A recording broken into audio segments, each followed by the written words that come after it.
माता पिता का जीवन संतान के लिए एक दर्पण होता है जिसमें उनके कर्मों की छवि प्रतिबिंबित होती है। उनके अच्छे या बुरे कर्म सीधे संतान के जीवन को प्रभावित करते हैं। इसलिए माता पिता को हमेशा अपने आचरण और कर्मों में सच्चाई, ईमानदारी और नैतिकता का पालन करना चाहिए। उनके द्वारा किया गया हर कार्य संतान के लिए एक आदर्श बनता है। सच्चे और धर्मपरायण माता पिता ही अपनी संतान को एक उज्जवल और सफल भविष्य प्रदान कर सकते हैं। यह आवश्यक है कि माता पिता अपने जीवन में उच्च मूल्यों और आदर्शों का पालन करें ताकि उनकी संतान उन पर गर्व कर सके और उनके पद चिन्हों पर चल सके।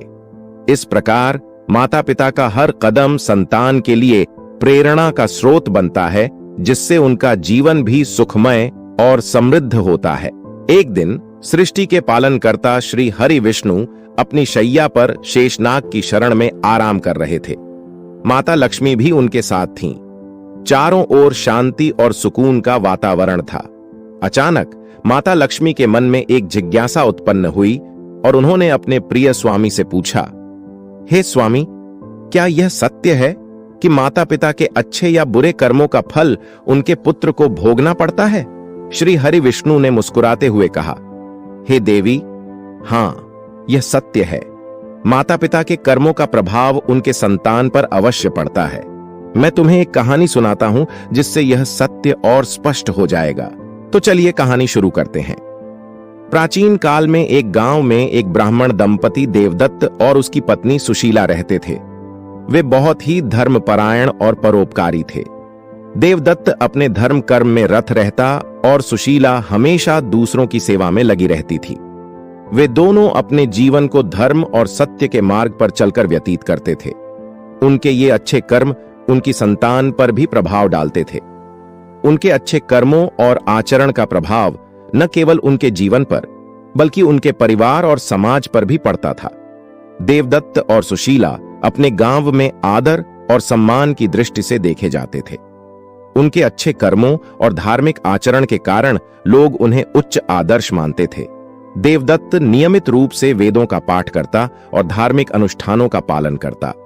सुशीला अपने घर को धार्मिक वातावरण में संवारती और समाज सेवा में लगी रहती। उनकी सरलता और ईमानदारी की कहानियां दूर दूर तक फैली हुई थीं। देवदत्त और सुशीला के एक पुत्र था जिसका नाम राघव था। राघव अपने माता पिता के अच्छे संस्कारों को आत्मसात करते हुए बड़ा हुआ। वह भी सच्चाई और ईमानदारी के मार्ग पर चलने लगा। उसकी मेहनत और अच्छे आचरण के कारण वह समाज में आदर और सम्मान प्राप्त करता था। राघव के जीवन में सुख और समृद्धि का संचार हो गया था। उसकी सत्यनिष्ठा और परिश्रम के कारण उसे समाज में उच्च पद और प्रतिष्ठा मिली।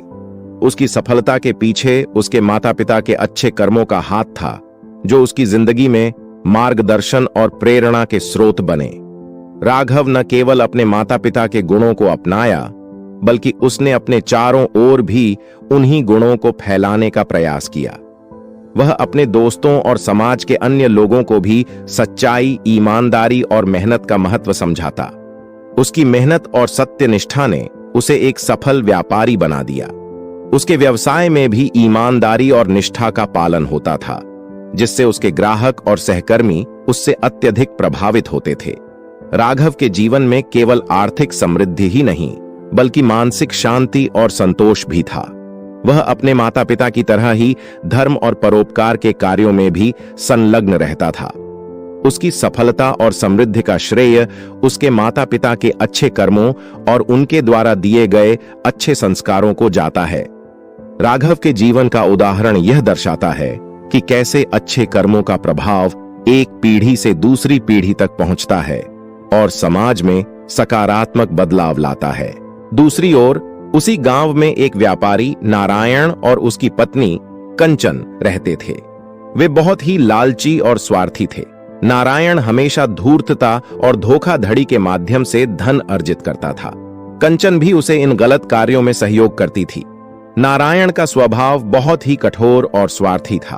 वह हमेशा अपने फायदे के बारे में सोचता था और दूसरों की भावनाओं और जरूरतों की परवाह नहीं करता था। उनका पुत्र सुरेश अपने माता पिता के इन बुरे कर्मों से प्रभावित होकर अनैतिक कार्यों में लिप्त हो गया। वह भी चोरी, धोखाधड़ी और अन्य बुरे कर्म करने लगा। समाज में उसकी बदनामी होने लगी और लोग उससे दूर रहने लगे। सुरेश का जीवन अनैतिकता और दुर्व्यवहार से भर गया था। उसके बुरे कार्यों के कारण समाज में उसकी प्रतिष्ठा नष्ट हो गई और वह अकेलापन और निराशा में डूब गया। सुरेश ने अपने माता पिता की तरह ही बुरे कर्मों को अपने जीवन का हिस्सा बना लिया था। वह अपने लाभ के लिए किसी भी हद तक जा सकता था। उसके जीवन में अस्थिरता, अशांति और निराशा छा गई थी। उसकी आर्थिक स्थिति भी खराब हो गई थी, क्योंकि उसके अनैतिक कार्यों के कारण लोग उस पर विश्वास नहीं करते थे। सुरेश का जीवन एक दुखद उदाहरण बन गया कि कैसे बुरे कर्मों का प्रभाव संतानों के जीवन पर पड़ता है और उनके भविष्य को अंधकारमय बना देता है। समय बीतता गया। राघव की ईमानदारी और मेहनत ने उसे एक सफल और सम्मानित व्यक्ति बना दिया। उसके माता पिता के अच्छे कर्मों का फल उसे मिल रहा था। वहीं सुरेश को उसके बुरे कर्मों का दुष्परिणाम भुगतना पड़ा। उसके जीवन में अस्थिरता, अशांति और निराशा छा गई। राघव की मेहनत और सत्यनिष्ठा ने उसे ऊंचाइयों तक पहुंचाया, जबकि सुरेश के बुरे कर्मों ने उसे निराशा और दुख के गर्त में धकेल दिया। राघव की सफलता और सुरेश की असफलता इस बात का स्पष्ट उदाहरण है कि कैसे माता पिता के कर्मों का प्रभाव उनके बच्चों के जीवन पर पड़ता है। राघव ने अपने माता पिता के अच्छे कर्मों और संस्कारों को आत्मसात किया, जिससे उसका जीवन सुखमय और समृद्ध बना। सुरेश ने अपने माता पिता के बुरे कर्मों को अपनाया, जिससे उसका जीवन दुख और असफलता से भर गया। इस प्रकार यह सिद्ध होता है कि माता पिता के कर्मों का सीधा असर उनकी संतान के जीवन पर पड़ता है। श्री हरि विष्णु ने माता लक्ष्मी को समझाते हुए कहा, हे देवी, यही कारण है कि माता पिता को हमेशा सच्चाई, ईमानदारी और धर्म का पालन करना चाहिए। उनके कर्मों का सीधा प्रभाव उनकी संतान के जीवन पर पड़ता है। अच्छे कर्म संतान के जीवन को सुखमय और उज्जवल बनाते हैं, जबकि बुरे कर्म उनके जीवन में कष्ट और अशांति लाते हैं। माता लक्ष्मी ने श्री हरि विष्णु के इन वचनों को ध्यान से सुना और समझा कि माता पिता के कर्मों का महत्व कितना बड़ा होता है। उन्होंने प्रण किया कि वे हमेशा सच्चाई और धर्म के मार्ग पर चलेंगी और सभी को भी यही शिक्षा देंगी। माता लक्ष्मी ने यह संकल्प लिया कि वे और उनके परिवारजन सदैव सच्चाई और धर्म के मार्ग पर चलेंगे और सभी को भी इसी मार्ग पर चलने के लिए प्रेरित करेंगे। इस प्रकार इस कहानी से हमें यह सीखने को मिलता है कि माता पिता के अच्छे या बुरे कर्मों का प्रभाव उनकी संतान के जीवन पर अवश्य पड़ता है। इसलिए हर माता पिता को सदैव सच्चाई, ईमानदारी और धर्म का पालन करना चाहिए, ताकि उनकी संतान का भविष्य उज्जवल और सुखमय हो सके। इस कथा का मर्म यही है कि जीवन में अच्छे कर्म करना और नैतिकता का पालन करना अत्यंत आवश्यक है, क्योंकि उनके प्रभाव से हमारी संतान का जीवन भी प्रभावित होता है। जैसे देवदत्त और सुशीला के अच्छे कर्मों ने राघव को सफलता और सम्मान दिलाया, वैसे ही नारायण और कंचन के बुरे कर्मों ने सुरेश के जीवन को कष्ट और निराशा में धकेल दिया। इस कहानी से यह भी सिद्ध होता है कि सच्चाई और धर्म का पालन ही जीवन को सार्थक और सुखमय बनाता है। माता पिता के लिए यह आवश्यक है कि वे अपने कर्मों के प्रति सजग रहें और सच्चाई, ईमानदारी और धर्म का मार्ग अपनाएं, जिससे उनकी संतान का जीवन भी सुखमय और उज्जवल हो सके। माता लक्ष्मी ने इस कहानी को सुनकर यह समझा कि माता पिता के कर्मों का प्रभाव उनकी संतानों पर अवश्य पड़ता है। उन्होंने यह संकल्प लिया कि वे अपने जीवन में सच्चाई और धर्म का पालन करेंगी और अपने परिवार और समाज को भी इसी मार्ग पर चलने के लिए प्रेरित करेंगी। श्री हरि विष्णु ने भी माता लक्ष्मी को प्रोत्साहित किया और कहा कि यदि सभी माता पिता अपने कर्मों के प्रति सजग रहें और अच्छे कर्म करें, तो उनकी संतान का भविष्य भी उज्जवल और सुखमय होगा। इस प्रकार इस कथा से यह स्पष्ट हो जाता है कि अच्छे कर्मों का प्रभाव एक पीढ़ी से दूसरी पीढ़ी तक पहुंचता है और समाज में सकारात्मक बदलाव लाता है। इसलिए सभी माता पिता को सदैव सच्चाई, ईमानदारी और धर्म का पालन करना चाहिए, ताकि उनकी संतान का जीवन सुखमय और उज्जवल हो सके। देवदत्त और सुशीला ने अपने जीवन में कई संघर्षों का सामना किया। लेकिन उन्होंने कभी भी धर्म और सच्चाई का मार्ग नहीं छोड़ा। उनके जीवन का हर क्षण एक आदर्श प्रस्तुत करता था। देवदत्त ने अपने गांव में एक गुरुकुल स्थापित किया, जहां वह बच्चों को वेद, शास्त्र और धर्म की शिक्षा देते थे। सुशीला ने गांव की महिलाओं के लिए एक सेवा केंद्र खोला, जहां वे उन्हें सिलाई, कढ़ाई और अन्य घरेलू कार्यों में निपुण बनाती थीं। देवदत्त का गुरुकुल गांव का प्रमुख शिक्षा केंद्र बन गया। वहां पढ़ने वाले बच्चे न केवल विद्या में पारंगत होते, बल्कि धर्म और नैतिकता के मूल्यों को भी आत्मसात करते थे। सुशीला का सेवा केंद्र भी गांव की महिलाओं के जीवन में बड़ा बदलाव लाया। वे आत्मनिर्भर बन गईं और समाज में उनका सम्मान बढ़ा। देवदत्त और सुशीला की इस सामाजिक सेवा का प्रभाव उनके पुत्र राघव पर भी पड़ा। राघव ने अपने माता पिता के आदर्शों को अपने जीवन का मार्गदर्शक बनाया। वह अपने माता पिता की तरह ही समाज सेवा में लग गया। राघव ने अपने व्यवसाय से अर्जित धन का एक बड़ा हिस्सा समाज कल्याण के कार्यों में लगाना शुरू किया। उसने अपने गांव में एक अस्पताल और एक स्कूल की स्थापना की, जिससे गांव के लोगों को बड़ी राहत मिली। राघव का जीवन अपने माता पिता के संस्कारों और शिक्षाओं का प्रतीक था। उसने अपने व्यवसाय में ईमानदारी और निष्ठा का पालन करते हुए सफलता हासिल की। उसका व्यवसाय दिन प्रतिदिन बढ़ता गया और वह समाज में एक प्रतिष्ठित व्यक्ति बन गया। राघव की इस सफलता के पीछे उसके माता पिता के अच्छे कर्मों का हाथ था। राघव ने अपनी सफलता का उपयोग समाज की भलाई के लिए किया। उसने अपने गांव में एक अस्पताल और एक स्कूल की स्थापना की। अस्पताल में गरीब और जरूरतमंद लोगों का मुफ्त इलाज किया जाता था। स्कूल में बच्चों को मुफ्त शिक्षा दी जाती थी और उन्हें नैतिक और धार्मिक शिक्षा भी दी जाती थी।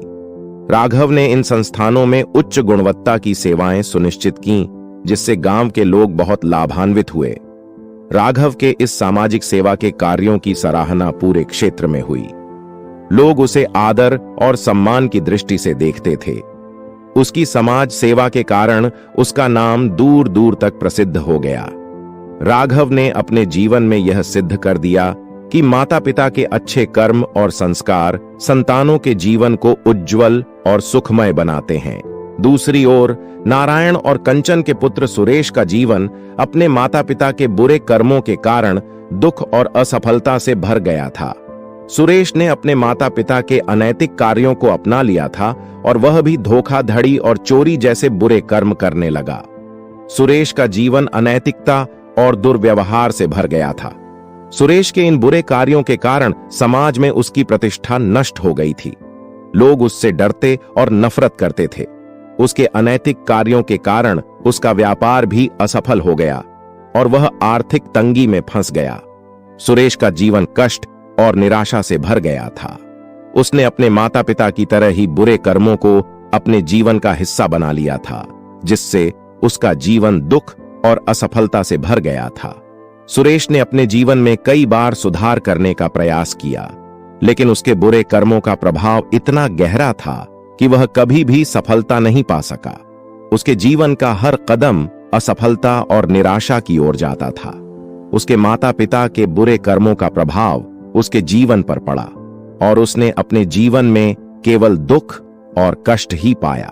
देवदत्त और सुशीला का जीवन अपने आप में एक प्रेरणा है। उनके द्वारा किए गए अच्छे कर्मों और समाज सेवा का प्रभाव उनके पुत्र राघव के जीवन पर पड़ा, जिससे उसका जीवन सुखमय और समृद्ध बना। दूसरी ओर नारायण और कंचन के बुरे कर्मों का प्रभाव उनके पुत्र सुरेश के जीवन पर पड़ा, जिससे उसका जीवन दुख और असफलता से भर गया। इस कहानी से यह सिद्ध होता है कि माता पिता के कर्मों का सीधा असर उनकी संतान के जीवन पर पड़ता है। धन्यवाद। आपने दयालु इंसान चैनल पर समय बिताया। अगर आपको यह कहानी पसंद आई हो तो कृपया लाइक और सब्सक्राइब करना न भूलें। आपके सुझाव और विचार हमारे लिए महत्वपूर्ण हैं। उन्हें कमेंट में जरूर साझा करें। अगली बार फिर मिलेंगे एक नई और प्रेरणादायक कहानी के साथ। तब तक के लिए अपना ख्याल रखिएगा। धन्यवाद। जय श्री कृष्णा।